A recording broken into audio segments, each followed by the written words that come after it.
मुख्यमंत्री श्री देवेंद्र फडणवीस यांना दिलं।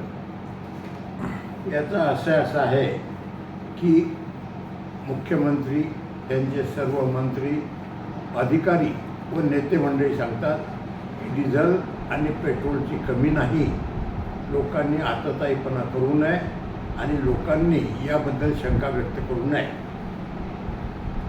पेट्रोल व डिझेल हे साठा करून ठेवण्यासारखी वस्तू नाही आहे, कारण आज शेतकऱ्याजवळ पैसा नाही, नोटबंदीत पैसा नाही राहिला, मागच्या वर्षी पीक नाही झालं, त्याला भाव नाही आले म्हणून पैसा नाही राहिला, आणि आता ऐन पेरणीच्या तोंडावर शेतकरी पैसा कुठून काढणार आणि कुठून डिझेल आणि पेट्रोलचा साठा जमा करून ठेवणार।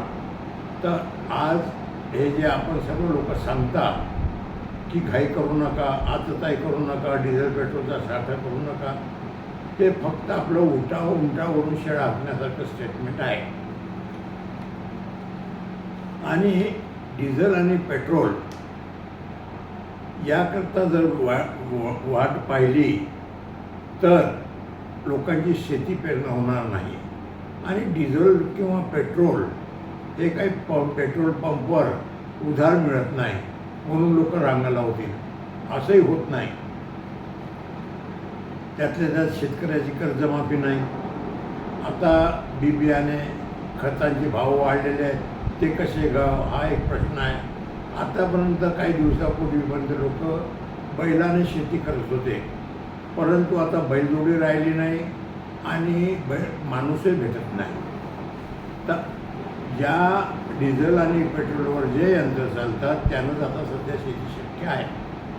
आता नांगरणी, कोळपणी, वखरणी या सगळ्या गोष्टी यंत्राने कराव्या लागतात आणि सगळ्याच शेतकऱ्यांच्या घरी हे यंत्र नाहीत, हे यंत्र भाड्याने आणावं लागतात। आणि ज्यांना हे ट्रॅक्टर ते भाड्याने द्यायचे त्यांना डिझेलशिवाय ते ट्रॅक्टर भाड्याने देऊ शकत नाही। आणि म्हणून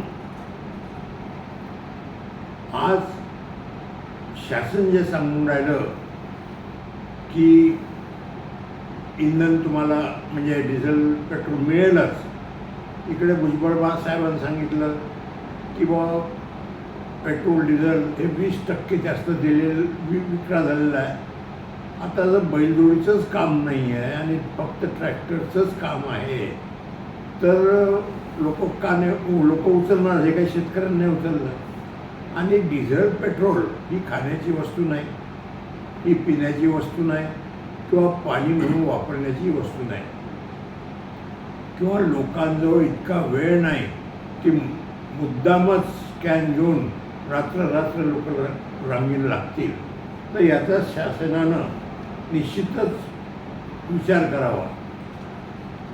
शासन एड घेऊन पेडगावला जात आहे, असं वाटतं की शासन समजून राहिलं, खरं समजून राहिलं का नाही समजून राहिलं।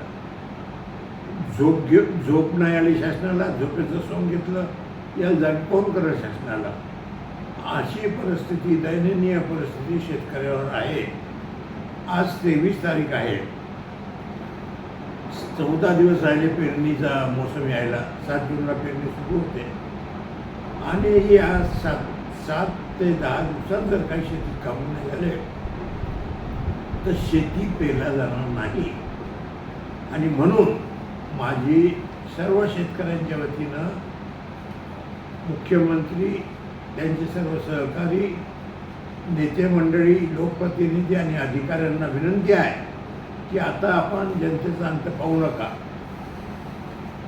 आणि रात्र पेट्रोल पंपवर राहिलं आणि जनतेनं जर थोडा कमी जास्त इकडे तिकडे केलं त्याच्यावर केसेस लागतात। डिझेल पेट्रोल भेटत नाही, केसेस अंगारगा लागतात, मग कोर्टात जावं लागतं आणि मग आपण म्हणता अरे असं कशाला केलं तुम्ही, कशाला दानगाई केली, कशाला मस्ती केली। त्या सगळ्या गोष्टीचा आपण विचार करा आणि पेट्रोल पंपावर 2 दिवसात आता कोणतीही लाईन लागणार नाही याची खबरदारी घ्या, ना कॅनची ना वाहनाची। आणि 2 दिवसात जर आपण हे करू शकला तर शेतकऱ्याच्या पेरण्या होतील आणि 2 दिवसात जर हे करू शकला नाही तर आपण स्पष्ट जाहीर करा की आमच्याजवळ डिझेल पेट्रोल नाही, की तुम्ही कबुली द्या आणि शेतकऱ्यांची माफी मागा.